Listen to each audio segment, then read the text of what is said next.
like the Pro Motocross Nationals right now.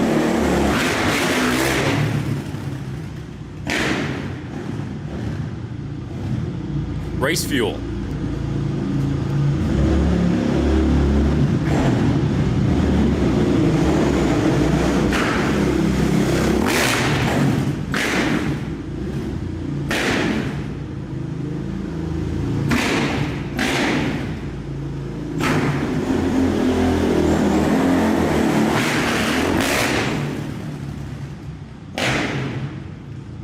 This is an Athena 490 big bore kit. Supermoto wheels, plastic kit, and it's been Kaplan America'd out for the FMF racing pipe.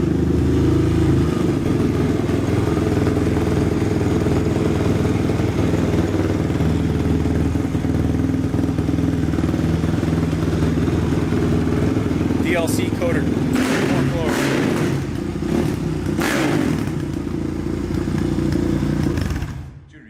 Feliz Navidad, ladies and gentlemen. Happy holidays, Merry Christmas. We're in front of the tree here on the first floor of the Motorcycle Museum. If you're looking for the gift that keeps on giving, miles of smiles, you're looking at it right here. This is a very, extremely unique machine. It's a high performance, handcrafted Kawasaki KX500 Supermoto. Started life as a 450. This is a full 500cc big bore Athena engine on this bike. There's over $4,000 just in the engine and exhaust.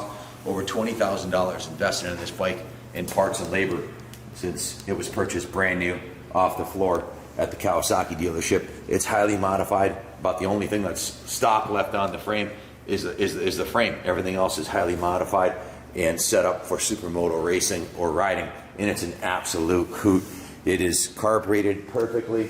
It shifts beautifully. The clutch is new in it, and as is the chain of sprockets and tires. It handles like a dream. And I guess I would just say one thing: if you're going to ride it on the street, make sure you got a plan B, or you're like Uber, because you'll probably lose your license. It's so fun to ride. You're going to be riding wheelies everywhere. It's set up for track racing right now. There's quite a bit you have to do to get it to that point. I guess I'll start with the running gear. It has a full set of Supermoto Warp 9 wheels and tires with a massive wide front wheel. You can see these were balanced. The tires are obviously the Battle Axe soft compound tires, front and rear. It's like the biggest set of tires that you could fit on the chassis without modifying the. Absolutely. Look at the brake on this thing. It's a massive. I think it's like a 300 millimeter. I'd have to measure it to know for sure. The brake will lock up easily. That's the cat's ass. If you're taking it at high speed down the track, It'll just stoppies all the way down the track. That's what you want. It also has the twin piston Nissan caliper, and the rotor's massive, and you can see everything safety wired. If you're going to ride this on a track, you have to safety wire it. The forks were sent out. FCR suspension, X-Pro went through the Billy Ainsworth did the suspension on this bike. DLC coated Kayaba factory forks, special triple clamps. It's got the Supermoto front fender, new front number plate, and the bars are special also. Both the risers and the bars. These are Renthal twin wall bars. They have Pro Grip 801 grips. It has the ASV lever kit on here with the quick adjust levers. This is about a $300 set of levers and grips, unbreakable, and controls and cables on both sides ASV. And it also has a hand protector, so if you slide down the track, you're good to go. Also loaded with the Moose Bling kit. It's got the green caliper cover and all kinds of cool hardware everywhere. Moving back, you'll see more trick hardware. This aircraft quality drilled aluminum washers abound all around the bike. The seat cover is a brand new SDG black and green. It's got the new Monster Energy Kawasaki graphics on the new plastics, new side covers with a custom #1 AMA FIM racing number plates. The back has the Athena big bore kit. See this right here, Athena? That's the manufacturer that makes the 500cc kit. And I can't remember everything that was done on the motor. I have a 3-page list here, so I'll go over everything. It's got the top of the line FMF titanium 4.1. It's a $1,000 exhaust system with a mega bomb power header. The Kayaba shocks in the rear were also built by X-Pro for the rigors of Supermoto racing. The swing arm was polished. The frame was hand sanded and polished. Now this is a frame off build. The motor came out of the frame and it was completely dismantled right down to the very last piece, the crank. It has a brand new Kawasaki crank was installed in it when the 500cc big bore kit was done, as was new clutch plates, fibers and springs. And of course the exhaust, the hoses are all upgraded to the blue hoses. And the radiators, if you take a close look here, you'll see these are super oversized fluidine twin radiators, aluminum. Huge upgrade over the stock ones. Much bigger, better cooling capacity, and they're polished aluminum just like the frame. The pegs are the original Kawasaki pegs, as is a lever. The Kickstarter has been polished also, as has the frame. More of the Moose racing componentry here on the rear master cylinder, which was also rebuilt. And it's got EDC brake pads front and rear. This rear tire is brand new. We just put this on this week. This is a, it's a little bit dark in here, but this is a matching Battle Axe Hyper Sport S20R rear tire. It's a 140/70 R17 Bridgestone Battle Axe front and rear. The perfect tire for Supermoto racing. Now this is the smallest rear sprocket they could order for this bike, and it's also ingrained. So the gearing, you've got a small rear sprocket and a large rear sprocket. Large front sprocket. Yeah, large front sprocket, small rear sprocket. I'm sorry. There's been some debate as to what the top speed is. Well, it's freezing cold out here. We haven't had a chance to take it out and see what it'll do. But one group said it could do up to 130 miles an hour. That might be with a tailwind going downhill. Another group said it would probably top out at about around 100.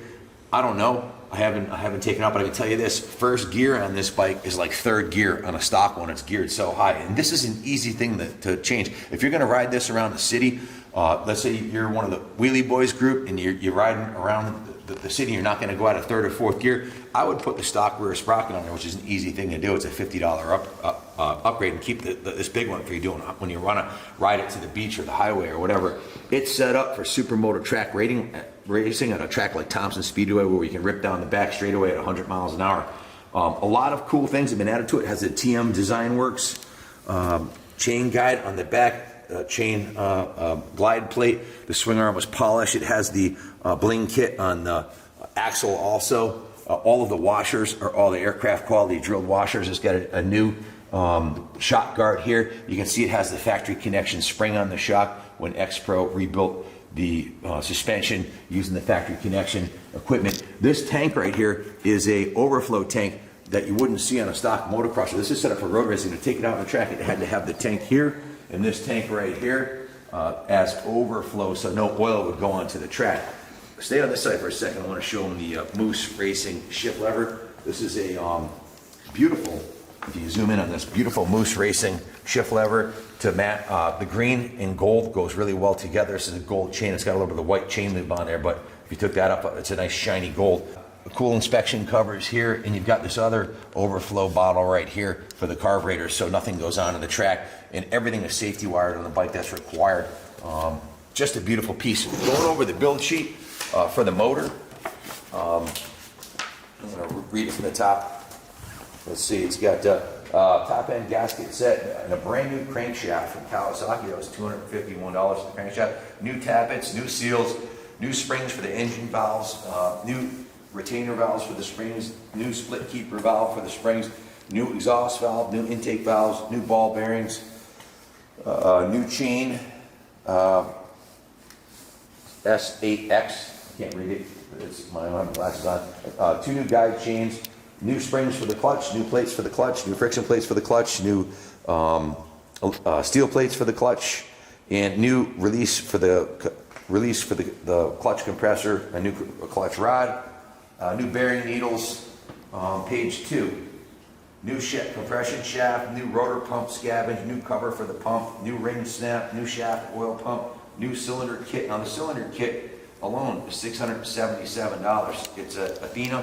Come around this side here, Kenny, and I don't know if you can zoom in and show them what I'm talking about. This is my YZ500F. If you watch the video for that, I had $25,000 in that bike. This one, there's about $20,000 into it. This is an Athena big bore cylinder. Can you get in there and see that? That's a $677 item. New drain plugs, new gasket for the valve check, new washers, new element oil filter, new spark plug, all new bolts, all new flange bolts, all new ring heads. Has engine ice coolant. Also, let's see, all new jets. Can't read it. It's like 7.3 series main jet, new flathead screws, and racing fuel. That's what it's running in it now. The bottom line for the parts was $2,554 plus $490 in labor. So $3,000 was put into the motor. The exhaust is $1,000. You got $3,000 worth of wheels, over $700 in the brake system, $200 in the bars, about $300 in plastics in the seat cover, $200 in the graphics, $80 in grips and levers, and about $1,000 in the custom suspension. And of course the overflow bottles, that kit was about $200 plus installation. So the total was $18,800, and that doesn't include, that does include the original cost of the bike out the door, tax, title, freight, and prep for this bike was $7,800 out the door at the Kawasaki dealer. Very low hour bike. It hasn't been ridden or raced regularly. It's been owned. The guy who owned it, in fact, how old was he, Kenny? Pat? Yeah, Pat was Pat. The guy that originally owned the bike before we finished, went through it. Pat's in his 40s. Pat? Hell no, he's older than me. I'm 55. Hey, I know Pat's is gonna watch this video, Okay, yeah. and he could definitely pass for 40. I'll tell you what, if he's building supermotos like this, I know he's in good shape, but I think he's older than me. Anyways, it's not some young kid that built this. He's a man of means. He actually bought in a Ducati. The badass Ducati we sold 2 weeks ago. That was his. Pat had some really nice toys. He's the man. These are two of the sweetest bikes that we've brought through the shop in the past month. Some of my favorites. Between the chains and sprockets and the wheels, tires, everything that was done, about 10 grand with the engine build to build this bike. So about $18,800. Now that doesn't include some of the miscellaneous labor and chase of parts and service items. If you include the tires and stuff you already went through on this thing, over $20,000 was invested in this bike. Obviously, it's not worth that much now. When you build a racing bike, you build a custom bike like this, you're lucky to get what you can back out of it, so it's going to be sold with a much lower reserve. But if you're looking for a kick-ass, unique bike, how many 450s have you seen out there with a 500 big bore kit? Not many. My YZ500, Google Kaplan Cycles YZ500, you'll see that one on there. I won quite a few racing championships on that, but this one is ready to win championships. It's ready to wow everybody in your neighborhood or in your club. If you're taking it down to the track, it's going to turn heads everywhere. Junior, is there anything you'd like to add? I mean, I'm obviously in love with the bike, but it's done right with no expense spared, and this is built by Timmy at X-Pro, and Tim was doing house calls and coming out to actually they did the suspension. He didn't do the motor. Oh, is that right? No, he didn't do the motor. Either way, it's Slater tuned, and I'll sign off on that. This thing rips. Yeah, it definitely hauls the mail, absolutely, and it needs nothing. It's ready to go. The Dirt Bike Wizard went through it top to bottom and gave it the seal of approval, and it's a fantastic machine. If you have any questions, give us a call, 860-454-7024. This would look good under anybody's Christmas tree. It's a world-class bike for a world-class rider, so good luck bidding on it. Happy holidays, Merry Christmas, and God bless America.